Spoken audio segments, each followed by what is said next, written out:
नमस्कार, स्वदेश न्यूज देख रहे हैं आप। मैं हूं आपके साथ राखी और बात करेंगे फिर योगी वर्सेस अखिलेश। समाजवादी पार्टी के अध्यक्ष अखिलेश यादव ने तमाम कयासों के विपरीत काम किया है।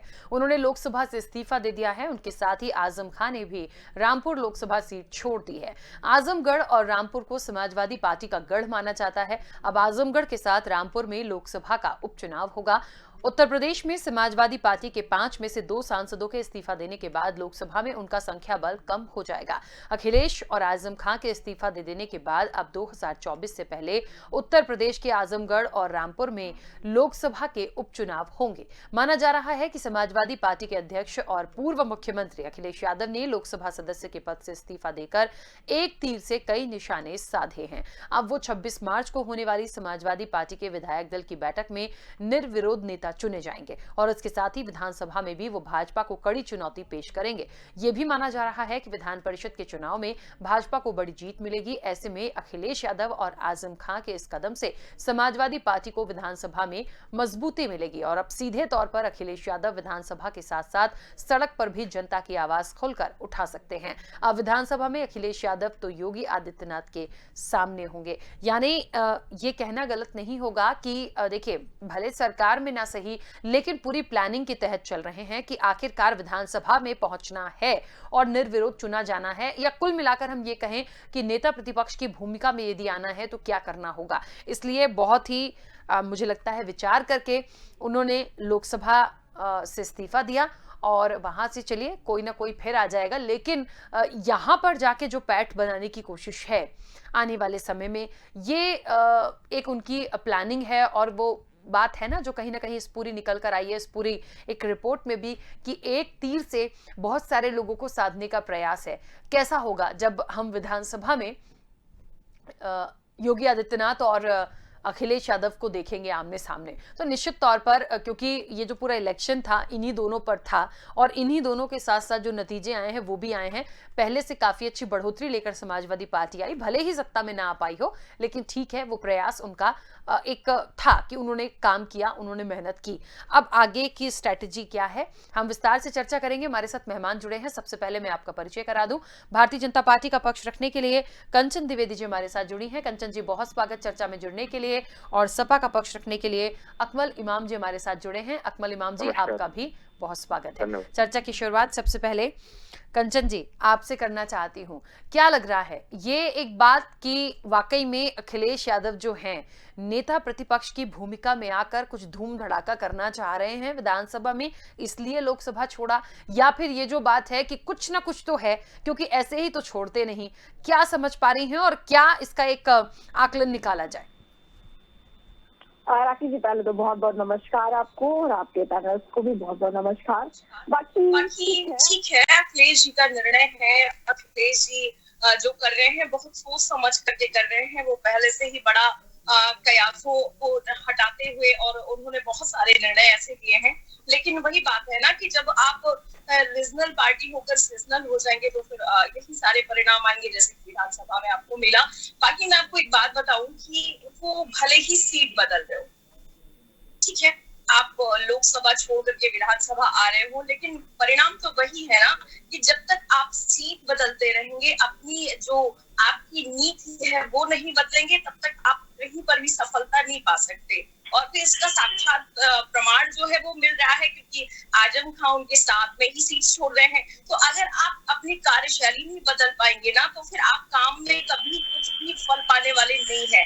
आपकी शैली बदलने के लिए, आपको अपने काम का तरीका बदलने के लिए आपको पहले अपनी संगत ठीक करनी होगी। सीट परिवर्तन करने से कुछ नहीं होगा, संघ परिवर्तन उनको करना पड़ेगा। और वो जब तक संघ परिवर्तन नहीं करेंगे, उनके पार्टी में, उनके नेतृत्व में कहीं कोई परिवर्तन नहीं आने वाला है। मुझे ऐसा लगता है, मेरा ये विचार कहता है। अगर आजम खान जी उनके साथ नहीं चल रहे होते, अगर उनका संग उनको नहीं मिल रहा होता, तो मुझे लगता है कि मैं कह सकती थी कि हाँ, हो सकता है कहीं ना कहीं अखिलेश जी ने ठीक चयन किया है, ठीक तरीके से अब वो ठीक मोड़ पर, ठीक राह पर जा रहे हैं। लेकिन जब आजम खान की परछाई पड़ने लगती है तो मुझे लगता है कि वही पार्टी है, वही सपा है। और अखिलेश जी भले ही कुछ भी कहते रहे हो, लेकिन मुझे कुछ भी नया नहीं लगता, सब पुराना ही लग रहा है। सब तरीके से आपकी नीतियां वही होगी, आपकी आतंकी वाले जो आपके मुद्दे हैं वो सब वही होंगे, गुंडागर्दी वाले तरीके वही होंगे, क्योंकि आजम खान की परछाई आप पर पड़ ही रही है।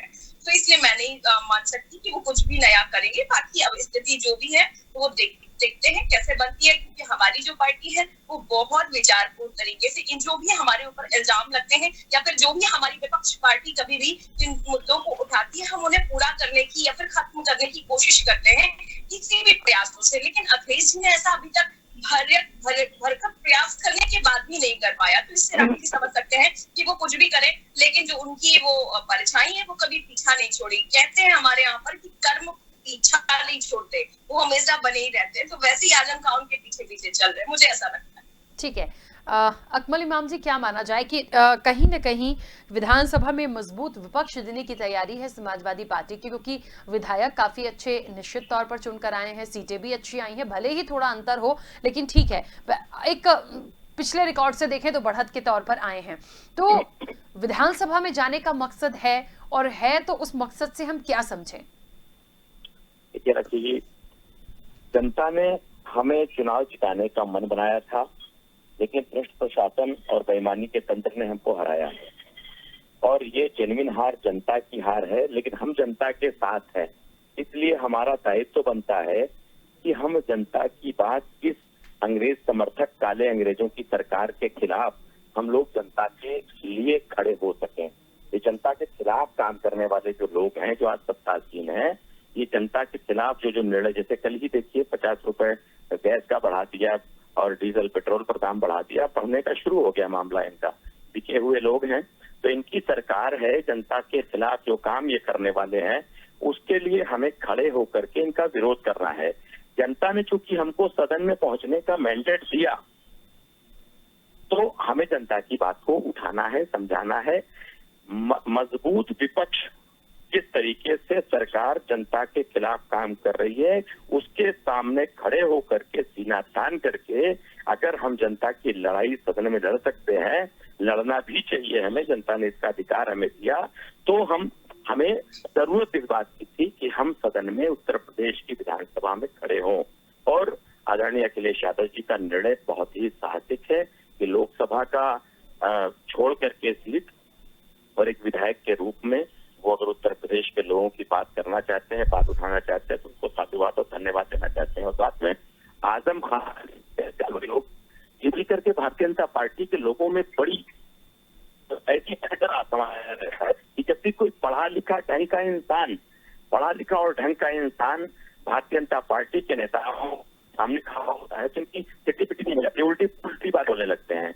आजम खान साहब के ऊपर लोग इस तरीके की कार्रवाई की है जिसने उनको फंसाने का या क्या, और जिनकी गलत हरकतों के कारण आजम खान जैसा वृद्ध जेल के अंदर है, जनता का नुमाइंदा, जिसको जनता प्यार करती है, पसंद करती है, उनको आतंकी बताते हैं, उनको बदमाश बताते हैं, उनको बेईमान बताते हैं कि उन्होंने लोगों को जबान देने, उनका गुनाह से है कि उन्होंने विश्वविद्यालय की स्थापना की ताकि लोग पढ़ सकें, लिख सकें। लेकिन भारतीय जनता पार्टी के लोग न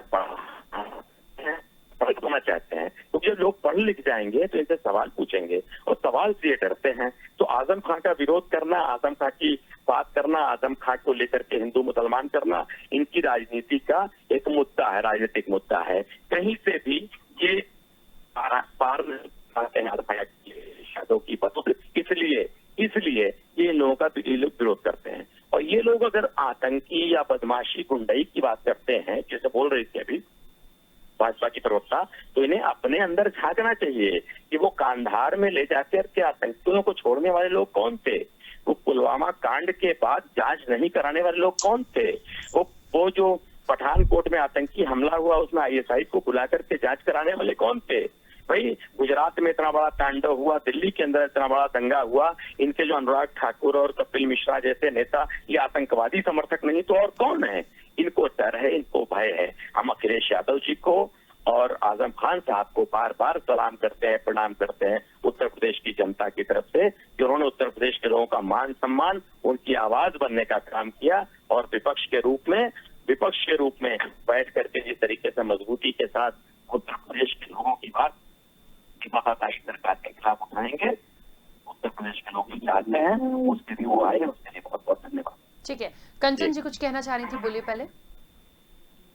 राखी जी, बात वही है ना कि आप किसको प्रणाम करते हैं और किसके साथ सामने झुकते हैं, वो आपका फैसला है कि आप देश विरोधियों के सामने झुके या आतंकियों के सामने झुके। तो आप होंगे जो भी झुकने वाले होंगे, लेकिन जो देश है, या फिर मैं उत्तर प्रदेश की बात कर लूं, वो ऐसे लोगों के सामने बिल्कुल नहीं झुकता है। और इसका परिणाम आपको विधानसभा चुनाव में मिल गया है। ये आपको दिमाग और दिल और ये अपना जो भाषण है, इन सबको थोड़ा सा विश्राम देकर के ये समझ जाना चाहिए कि जो आपकी बयानबाजियां हैं वो यहाँ खत्म हो जाती है। उत्तर प्रदेश ना तो आपकी आतंक को स्वीकार करता है, ना आपकी किसी प्रकार की गुंडागर्दी को स्वीकार करता है।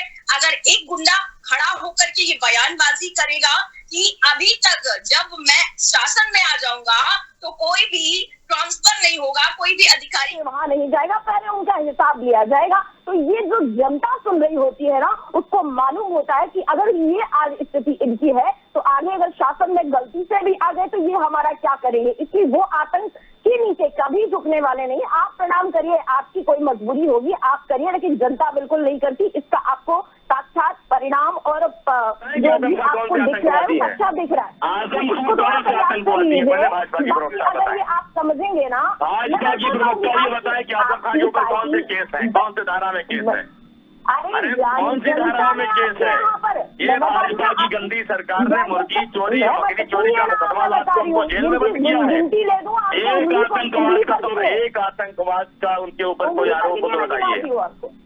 उन्होंने लोगों को पढ़ना लिखना सिखाया, यूनिवर्सिटी बनाई, इसका विरोध आप करते हो। आप पढ़ाई लिखाई का विरोध करते हो, इसलिए आप आजम खान के विरोधी हो। आप पढ़ने का विरोध करते हो, इसलिए आजम खान के विरोधी हो। आपने अभी जेएनयू में सीट कम कर दी, अभी जेएनयू में सीट कम कर दी, इलाहाबाद विश्वविद्यालय में कम कर दी। आप तो पढ़ने नहीं देना चाहते हो, पढ़ने नहीं देना चाहते हो, जाहिलों की सत्ता और देश को जाहिल रखना चाहते हो। जो झांसी में जाकर के एक गांव में 5 स्त्रियों को नग्नावस्था में घुमाते हैं, हम उस आतंकवाद का विरोध करते हैं। कश्मीर फाइल्स देख करके दर्द करने वालों, कश्मीर में पंडितों का जिस वक्त उत्पीड़न हुआ, कौन सी किसकी सरकार थी? अरे नरेंद्र मोदी आपके प्रभारी थे उस समय, नरेंद्र मोदी प्रभारी थे, नरेंद्र मोदी जी प्रभारी थे उस समय कश्मीर के, जब कश्मीरी पंडितों का पलायन हुआ। ऐसे किया जाए, आज पढ़ लिख के आया करो द्विवेदी जी, पढ़ लिख के आया करो, पढ़ लिख के आया करो, पढ़ लिख के आया करो, पढ़ लिख के आया करो। मोदी जी प्रभारी थे, जगमोहन राज्यपाल थे और भाजपा के समर्थन से कश्मीर में सरकार थी, केंद्र में सरकार थी, कश्मीर में भी आप ही की सरकार थी। आपने पंडितों का उत्पीड़न किया, आतंकवाद फैलाया है, भाजपा आतंकवाद समर्थक। विषयांतर मत होइए प्लीज। देखिए, हम बात कर रहे हैं कि आखिरकार विधानसभा में क्या होगा, सदन में क्या होगा, अखिलेश का ये स्टैंड के क्या मायने हैं, हम उस पर बात करें। विषयांतर मत होइए वरना मैं बोलने ही नहीं दूँ, प्लीज। और एक एक करके बात करिए ना, आप लोग विषयांतर भी हो रहे हैं और एक साथ बोल रहे हैं, ऐसे तो नहीं समझ में आता है कुछ भी। आजम खान को आतंकी कहने वाली ये प्रवक्ता से कहीं माफी मांगे पहले। एक मिनट, ठीक है अकमल जी, एक मिनट। अब वो बोल रही है, हम सुने तो पहले वो बोल क्या रही है। इनके खिलाफ मैं केस करूंगा, आप सुनिए, आप सीधी बात, कैसे आतंकवादी कहा। एक मिनट अकमल इमाम जी, उन्हें बोलने दीजिए। कंचन जी, आतंकवादी क्या समर्थक कहने की हिम्मत कैसे पड़ी इनकी? क्या कह रहे हैं आपकी पार्टी? आप मुझे बता दीजिए, आतंकवाद समर्थक एक जगह बता दो। कश्मीर से पंडितों का उत्पीड़न करने वाले लोग आतंकवादी तुम हो या समाजवादी पार्टी है? देखिए एक मिनट, अच्छा दोनों जन चुप हो जाइए, दोनों जन चुप हो जाइए प्लीज प्लीज। कंचन जी और अकमल जी प्लीज चुप हो जाइए, एक मिनट। गलत बात है, ये गलत बात है, ऐसे चर्चा नहीं होती है।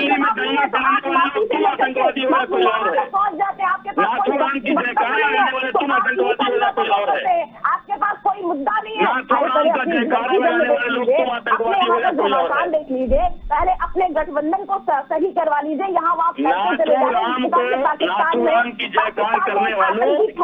मुझे ऐसा क्यों लग रहा है कि सपा और बीजेपी सदन के अंदर भी ऐसे ही कुछ करेगी, एक दूसरे को सुनना नहीं, एक दूसरे के मुद्दों को सुनना नहीं, समझना नहीं, और सदन के अंदर भी हम यही देखेंगे कि किसी को बोलने का मौका नहीं देना, सिर्फ और सिर्फ हल्ला करना। पहले स्पष्टीकरण लीजिए। हाँ मैंने बोला ना अकमल इमाम जी, एक मिनट। कंचन जी, कंचन जी, उनको सबसे बड़ी आपत्ति है, माफी मंगवाइए। आपत्ति है उन्हें इस बात पे कि आपने आजम खान को आतंकवादी क्यों कहा। मैंने आजम खान को नहीं, हमने आपकी पूरी पार्टी को बोला है। अगर एक पार्टी में मछली खराब होती है तो पूरी मछली का पूरा आतंकवादी कहने की हिम्मत कैसे पड़ी आजम खान को? वो कह रही है उन्होंने आजम खान को नहीं बोला है।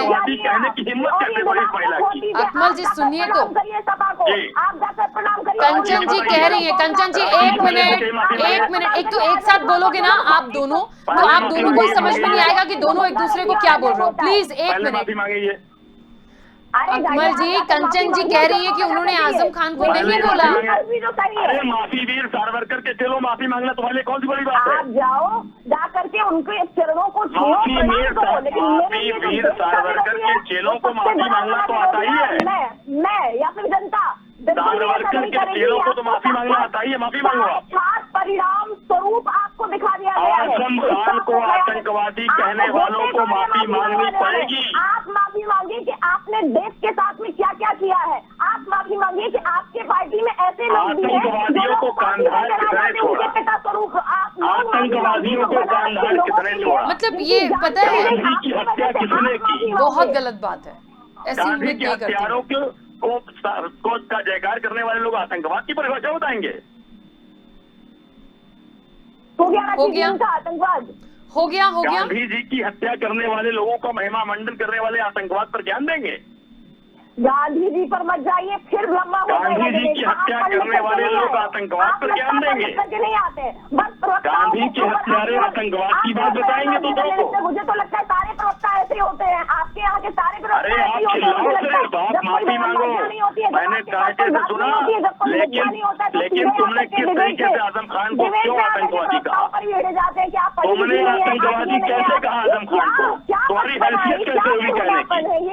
तुम्हारी हैसियत कैसे हुई कहने की? आप लोग डिबेट करिए, तुम्हारी हैसियत कैसे हुई आजम खान को आतंकवादी कहने की? वो मुसलमान है कि आतंकवादी कहोगी? क्यों गांधी जी पर घूम रहे हैं? आपके पास कोई बात नहीं बोलो ना। मुझे एक बात बताइए कि हम बात कर रहे हैं सदन में योगी और अखिलेश की, जो इस्तीफा हुआ है, विधानसभा में क्या होगा, नेता प्रतिपक्ष चुने जाएंगे या नहीं, और आप लोग पता नहीं कहां कहां पहुंच गए। देखिए किसी बात पर कोई आपत्ति है तो वो सुनिए तो पहले। गांधी अमर रहे बोलो।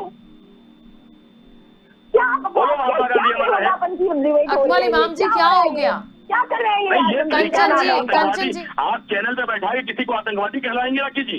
एक मिनट अकमल जी, मैंने आपको कई बार बोला, वो एक्सेप्ट कर रहे हैं कि उन्होंने आजम खान को नहीं बोला है। एक मिनट, नहीं गलत बात है। एक तो सुन नहीं रहे आप लोग ना, एक तो सुन नहीं रहे। सत्ता के मद में इतना मत चूर हो जाओ, सत्ता आती जाती रहती है। जो लोगों को जनता को सत्ता में आकर के लोगों को आतंकवादी कहना बंद कर दो। सत्ता में इसको चाहो आतंकवादी कह दो। बड़े बड़े लोगों का मत टूट गया है, सत्ता आती जाती रहती है। जब आप लोग सत्ता में नहीं होते तब इतना गुंडागर्दी करते हैं। कोई नहीं गुंडागर्दी, आप आतंकवादी कहोगे? नहीं हुआ, इसीलिए आपने आतंकवादी कैसे कहा? ये ध्यान रखिएगा। आपने आजम खान को आतंकवादी कैसे कहा? की मूड में बिल्कुल भी नहीं आई थी राखी थी, लेकिन नहीं आतंकवादी कैसे कहा? देखिए मैं आपसे एक बात बोलूं प्लीज, आप दोनों बहुत सम्मानीय हैं और मैंने बार बार मैं बोल रही हूँ, यदि किसी बात पर किसी को आपत्ति है तो उसका क्लेरिफिकेशन दे दीजिए, बात खत्म होगी, हम विषय पर आ जाए। पर एक ही चीज को रट्टा मारकर हम यही डिस्कस करेंगे क्या आधे घंटे? एक मिनट अकमल जी, एक मिनट। कंचन जी, उनको सख्त आपत्ति है कि आपने आजम खान को आतंकवादी क्यों बोला, उस पर आप माफी मांगिए। बस इतनी सी बात वो कह रहे हैं, इसका स्पष्टीकरण उनको दे दीजिए। देश के लिए या फिर कानून के हिसाब से वो जो है, मैं वही बोल रही हूँ। कहाँ है आतंकी बताइए कानून के हिसाब से? कौन सा कानून है जिसमें आतंकवादी कहा गया है? मेरी तरफ से किस धाराओं में मुकदमा दर्ज है? जनता को परेशान करेगा, नहीं, जनता को परेशान तो जनता तो 200 रुपए किलो कड़वा तेल खरीद रही है, कैसे परेशान जा रही है? जेल में गए हैं बिना किसी आतंक के नहीं गए, जेल में बंद है। इतने से आपको पता चल जाना चाहिए, दुनिया जान रही है कि वो क्यों जेल में बंद है। हम आप जाइए जाकर जेल में बंद है तो किन धाराओं में किसी को आतंकवादी कहा जाएगा? अरे आतंकवाद में बंद है, आप जाइए नमस्कार करिए। आतंकवाद में बंद थी साध्वी प्रज्ञा जो भाजपा की सांसद है, आतंकवाद में बेल पर छूटी साध्वी प्रज्ञा है। भारतीय जनता पार्टी के लोगों का हाथ रंगा हुआ है आतंकवाद में। आतंकवाद पर कर रहे हैं। गांधी की हत्या से लेकर प्रज्ञा ठाकुर तक सब आतंकवादी है। हो गया। गांधी के हत्यारे, उनको गांधी के हत्यारा भी आतंकवादी था, प्रज्ञा ठाकुर भी आतंकवादी है। और सुनो, आतंकवादियों को छोड़ने वाले कंधार तक वो भी आतंकवादी है। तो आपके अखिलेश जी को एक ऐसे संगीन कश्मीर में आतंकवाद का समर्थन करने वाले लोगों के साथ सरकार बनाने वाले भी आतंकवादी हैं। कश्मीर में पंडितों का उत्पीड़न करने वाले लोग, सत्ता से समर्थन वापस न लेने वाले लोग भी आतंकवादी हैं। कश्मीरी पंडितों को उत्पीड़न करने वाले लोग भी आतंकवादी हैं। ठीक है, अब माफी आ जाए मांगिए। विषय पर। नहीं, ये माफी मांगे पहले आजम खान को आतंकवादी कैसे कहा? कोई तथ्य बताए कि आतंकवाद का आरोप है उन पर। ऐसे नहीं होगी डिबेट। किसी को आतंकवादी कह दो अपने फायदे के लिए, अपने लाभ गिरने के लिए इतना प्यार है, अपने समाज से इतना प्यार है, किसी को आतंकवादी कह दो।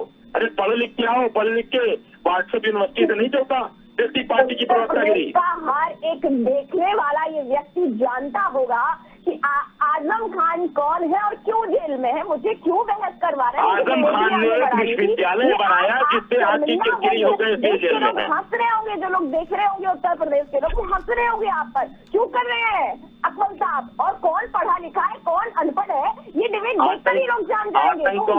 आतंकवादी कौन है ये बताओ? करवा रहे हैं गांधी का हत्यारा आतंकवादी है आजम खान। सभा की रख लीजिए, थोड़ा बहुत आप अच्छी बताओ। चीज रख लीजिए। नहीं, आजम खान को आतंकी कहने वाले माफी मांगो पहले। आगे के कितने उनके ऊपर मुकदमे चल रहे हैं, वो क्यों जेल में? आप आतंकवादी आपने बोला, अपराधी अपराधी कहो, ठीक है, आतंकवादी कैसे कहा? जेल में क्यों है वो? क्यों अपराधी कहो, आतंकवादी क्यों कहा? अपराधी कहो, आतंकवादी क्यों कहा?